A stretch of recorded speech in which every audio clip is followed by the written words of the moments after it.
بسم اللہ الرحمن الرحیم۔ السلام علیکم ورحمۃ اللہ وبرکاتہ۔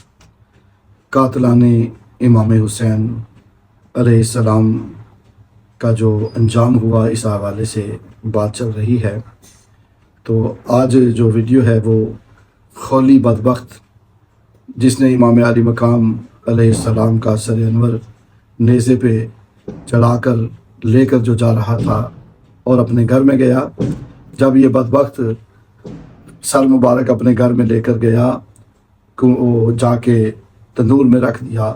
بیوی نے پوچھا اتنے دنوں بعد آئے ہو، کہاں رہے تھے؟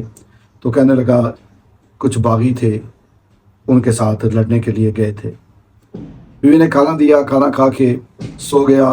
اس کی زوجہ جو تھی وہ نیک عورت تھی، وہ اٹھی تہجد کے وقت، تو اس نے دیکھا کہ تنور کے اندر سے روشنی نکل رہی ہے۔ وہ روشنی دیکھ کر سوچا اس نے کہ تندور تو بند تھا، روشنی کہاں سے آئی؟ اس نے تنور میں دیکھا تو وہاں سے نور نکل رہا تھا سر حسین میں سے۔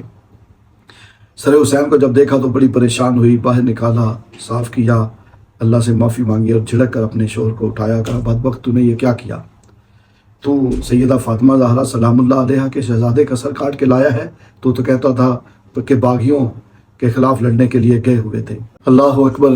جب اس نے یہ اس سے کہا تو غصے میں آ کے کہنے لگی کہ تیرا اور میرا آج کے بعد کوئی تعلق نہیں، تو نے سیدہ فاطمہ زہرا سلام اللہ علیہا کی کھیتی کو اجاڑا ہے۔ یہ کہتی ہوئی گھر سے نکلنے لگی تو وہ شخص کہنے لگا تیرا میرا تعلق کیوں نہیں، کیوں جاتی ہے گھر کو چھوڑ کر؟ کہا تیرا میرا تعلق ختم ہو گیا۔ کہا میں نے تجھے طلاق تو نہیں دی کہ تیرا میرا تعلق ختم ہو جائے۔ وہ کہنے لگی جب مذہب جدا ہو جائے تو طلاق کی ضرورت نہیں رہتی، اور اس کو چھوڑ کر چلی گئی۔ بعد میں جب مختار سقفی کی حکومت آئی تو اس نے اپنے کوتوال کو بھیجا کہ خولی کا سر کاٹ کے لائے۔ تو جب اس کے گھر آیا تو اس کی جو بیوی تھی، وہ اور بیوی ہوگی، تو اس نے دروازہ جب کھٹکھٹایا تو پوچھا کہ خولی کہاں ہے؟ تو خولی کو پتہ چل گیا تھا، وہ چھپ گیا پیچھے کوٹھلی میں، اور بیوی سے کہنے لگا کہ ان سے کہہ دینا کہ وہ گھر میں نہیں ہے۔ تو اس کی بیوی باہر نکلی، مختار کے سپاہیوں نے پوچھا کہ خولی کہاں ہے؟ تو اس نے زبان سے کہا کہ مجھے نہیں پتا کہاں ہے، گھر نہیں ہے، کہیں گیا ہوا ہے، اور ہاتھ کے اشارے سے اشارہ کر دیا کہ وہ اندر ہی چھپا ہوا ہے۔ وہ اندر آئے اور آ کے خولی کو پکڑا، خولی کو پکڑ کر مختار کے پاس لے گئے۔ مختار سقفی کے سامنے جب لے کے پہنچے تو مختار بڑے غصے میں اس کے ساتھ پیش آیا اور کہا کہ اس کا بدبخت کا سر کاٹ کے نیزے پہ چڑھاؤ، جس طرح اس نے امام علی مقام علیہ السلام کا سر نیزے پہ چڑھایا تھا۔ اور پھر اس کے بعد مختار کہنے لگا کہ اس کا سر نیزے پہ چڑھا کے اس کی لاش کو آگ لگا کے جلا دو۔ پھر خولی کی لاش کو عام جو شاہراہ تھی، لوگوں کے آنے جانے کا رستہ تھا، لوگوں کے سامنے آگ لگا کر جلایا گیا تاکہ لوگوں کو پتہ چلے اہل بیت اطہار کے دشمنوں کا حال کیا ہوتا ہے۔ یہ تو دنیا کا عذاب تھا، ابھی آخرت کا عذاب باقی ہے۔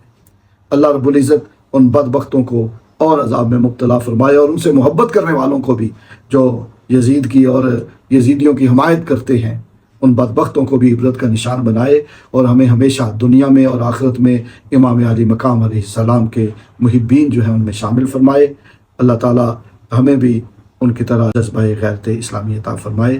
اگر آپ ان کا انجام جو ہے وہ سننا چاہتے ہیں کہ ان کا انجام کیا ہوا، تو یہ اسلام ہمارا جو یوٹیوب چینل ہے اس کو سبسکرائب بھی کریں، اور دوسرے ساتھی جو ہیں تاکہ یہ پیغام پہنچانے کے لیے دوسرے لوگوں کو شیئر بھی کریں۔ اللہ تعالیٰ ہمیں محبین اہل بیت میں شامل فرمائے، آمین ثم آمین۔